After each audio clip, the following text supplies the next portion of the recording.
नमस्कार साथियों, फिर से स्वागत है। आज के वीडियो सेशन में हम फिर से राजस्थान की प्राचीन सभ्यताओं के बारे में चर्चा करेंगे। आपको बता दें कि हम दो ऑलरेडी युग पढ़ चुके हैं। अब हम पढ़ेंगे काशी युगीन और लो युगीन। ठीक है, तो ये आपके सामने नोट्स प्रस्तुत है। बहुत ही कम समय में हम बहुत ही ज़्यादा मैटर कवर करने वाले हैं। तो चलिए इस क्लास को शुरू करते हैं। देखिए, सबसे पहले काशी युगीन की सबसे बड़ी कोई सभ्यता है तो वो है कालीबंगा।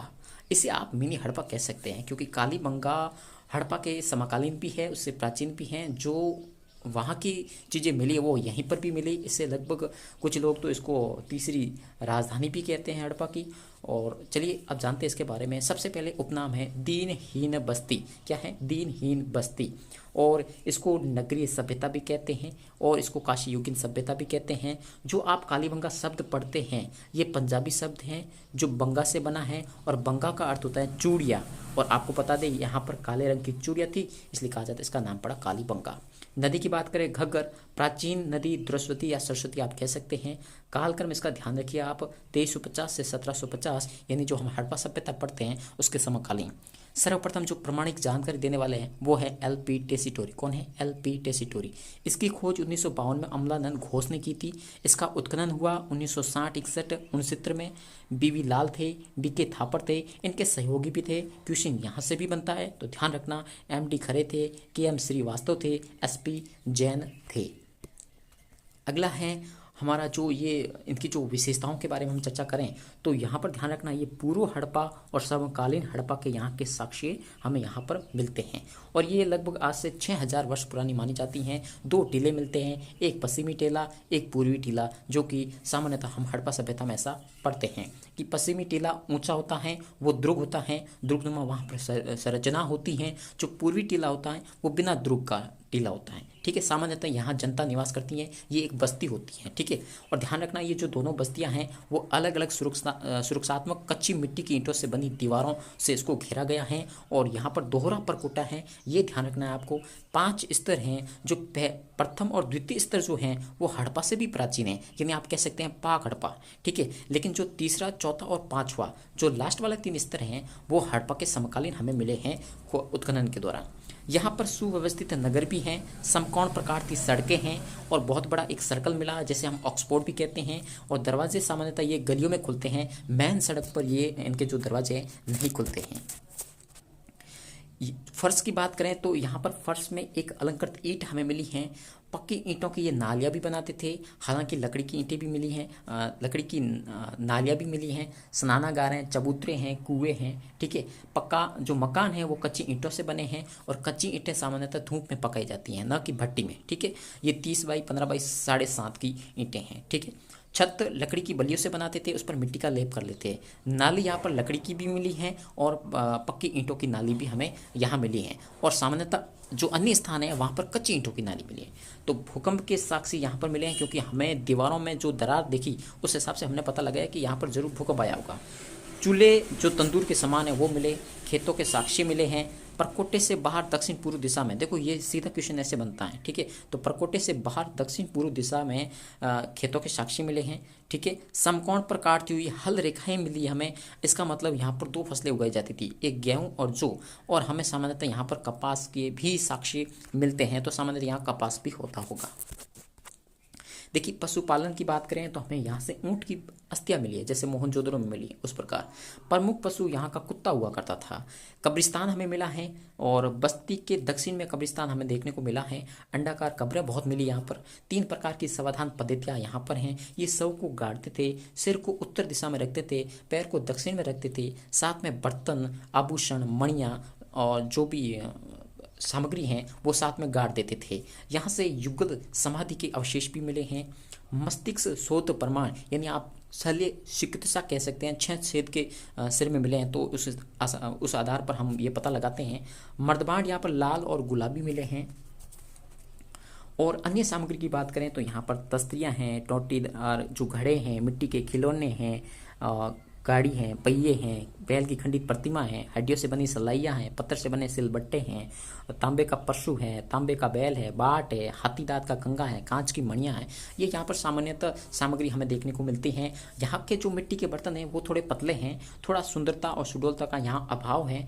रंग की बात करें तो ये लाल और काली और रंग यहाँ पर लाल है बर्तनों का, लेकिन उस पर काली और सफ़ेद रेखाएं खींची गई हैं, तो ये ध्यान रखना। और सबसे बड़ा यहाँ हवन कुंड मिलता है, 7 हवन कुंड, ठीक है। बलि के प्रमाण मिलते हैं, स्वास्तिक चिन्ह मिलता है।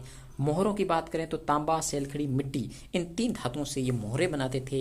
एक हमें यहाँ पर ऐसी मुद्रा मिलती है जो एक महिला कुमार देवी का चित्र है और पीछे एक चीते का या व्याघ्र का चित्र बना हुआ है, एक ऐसी हमें मुद्रा मिलती है और इस आधार पर हम इसको मात्र शतात्मक सभ्यता का भी प्रमाण मानते हैं। बेलनाकार मुहर भी मिली हैं जो सामान्यतः आप देखते हैं मोहनजोदड़ो से भी मिलती हैं। ये लिपि देखें तो ये दाएं से बाईं ओर लिखी है, ठीक है। किला अक्षर है, ब्रुस्टोफन लिपि कह सकते हैं। जैसे कि आप दाएं से बाईं ओर इस तरह से ये लिपि लिखी जाती होगी, ठीक है। इसको ब्रुस्टोफन लिपि भी कहते हैं, ठीक है। और सिंधु घाटी की ये तीसरी राजधानी बताई किसने? कालीबंगा। किसने बताई? आपको पता है, दशरथ शर्मा ने इसको बताया था। कालीबंगा संग्रहालय की स्थापना 1985 और 86 में इसकी स्थापना हुई थी। तो ये कालीबंगा के जो समस्त जानकारी है वो आपको याद रखनी है।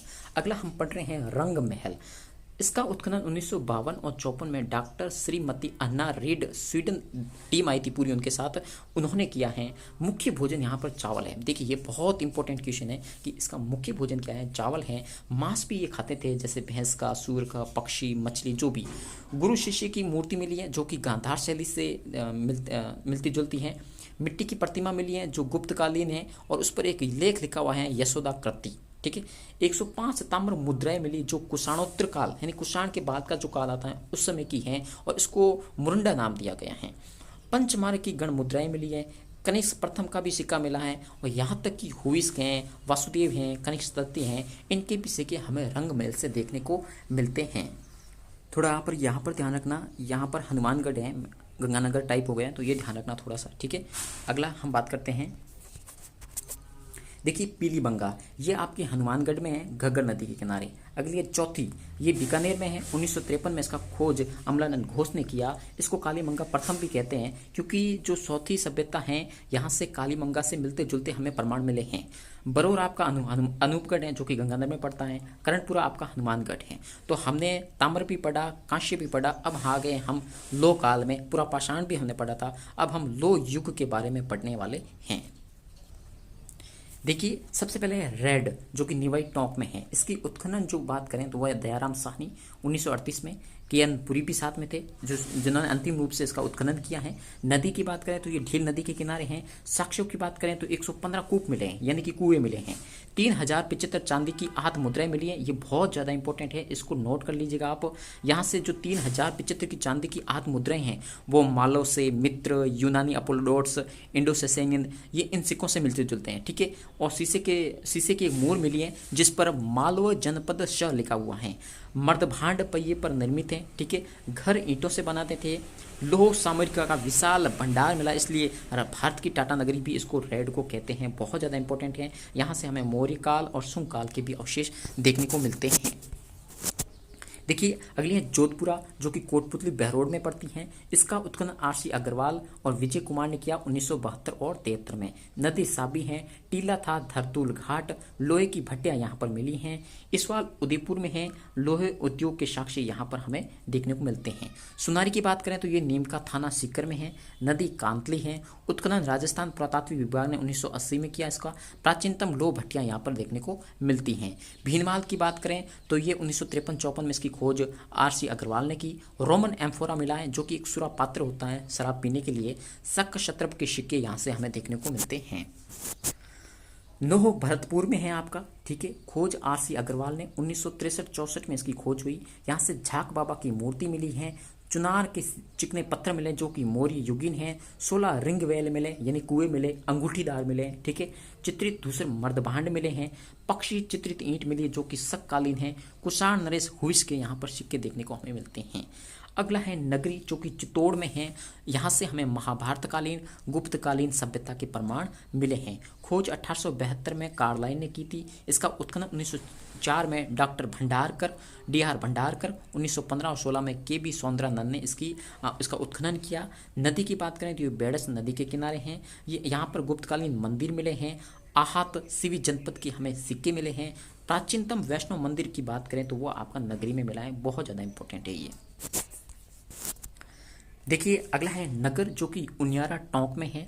इसका उत्खनन के.एन. पुरी ने किया है, केदारनाथ पुरी। ठीक है, मालव जनपद के 6000 ताम्र मुद्राएं मिली हैं जिस पर लिखा हुआ है मालव नाम जय। ठीक है, इसकी खोज 1871-72 में कार्लाइन ने की। मालव गण की ये टकसाल थी। ठीक है, मर्दबाण यहाँ लाल रंग के मिले हैं। यहाँ पर महिषासुर मर्दिनी की प्रतिमा मिली है जो कि गुप्तोत्तर काल की है, यानी गुप्त के बाल की। एक मुखी शिवलिंग मिला है। गणेश जी, दुर्गा, लक्ष्मी, इनकी प्रतिमाएं मिली हैं। उपनाम है इसका खेड़ा सभ्यता।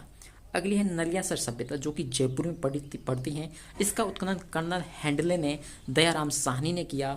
105 कुषाणकालीन मुद्राएं यहाँ देखने को मिलती हैं। यहाँ पर आप देख सकते हैं आहत मुद्राएं, उत्तर इंडो सेसिनियन सिक्के, इंडो ग्रीक सिक्के, योद्धेगण सिक्के, गुप्तकालीन चांदी के सिक्के यहाँ से नलियासर से हमें मिलते हैं।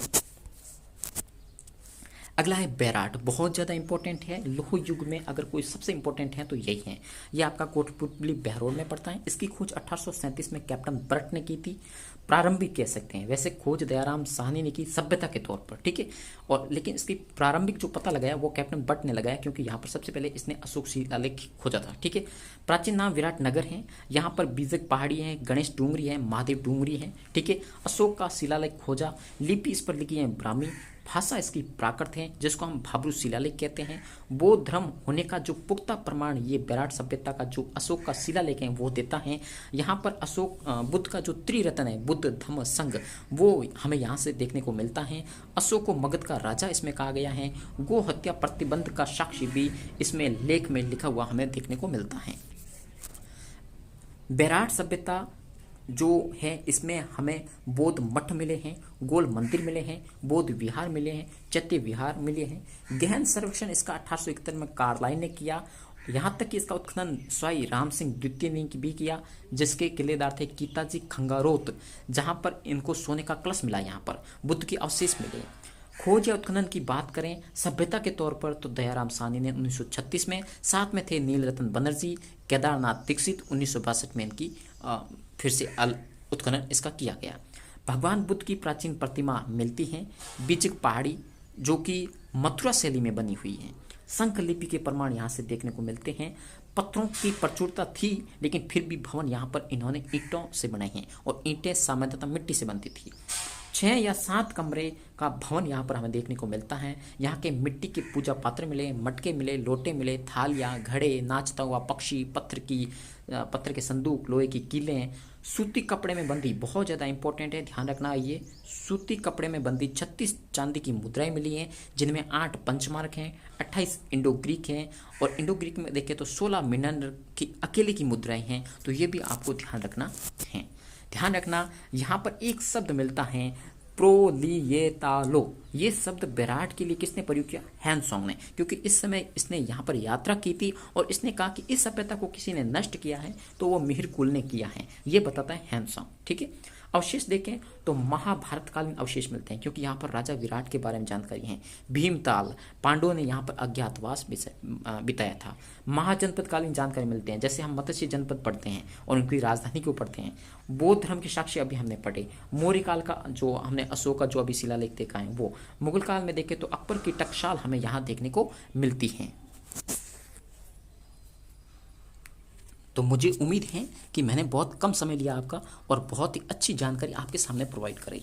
मैं आशा करता हूं कि ये वीडियो आपको ज़रूर पसंद आया होगा। अगर पसंद आया तो लाइक ज़रूर कर दीजिए, शेयर कर दीजिए, हो सके तो सब्सक्राइब भी कर दीजिए, क्योंकि और भी लेटेस्ट वीडियो बहुत ही कम समय में और ज़्यादा से ज़्यादा आपको कंटेंट देने का कार्य हम करेंगे। तो जल्दी से सब्सक्राइब कर दीजिए, क्योंकि बहुत ही कम समय में ज़्यादा कंटेंट के लिए आज ही सब्सक्राइब करें। कंकुश पाठशाला जोदाना। जय हिंद, जय जवाहर।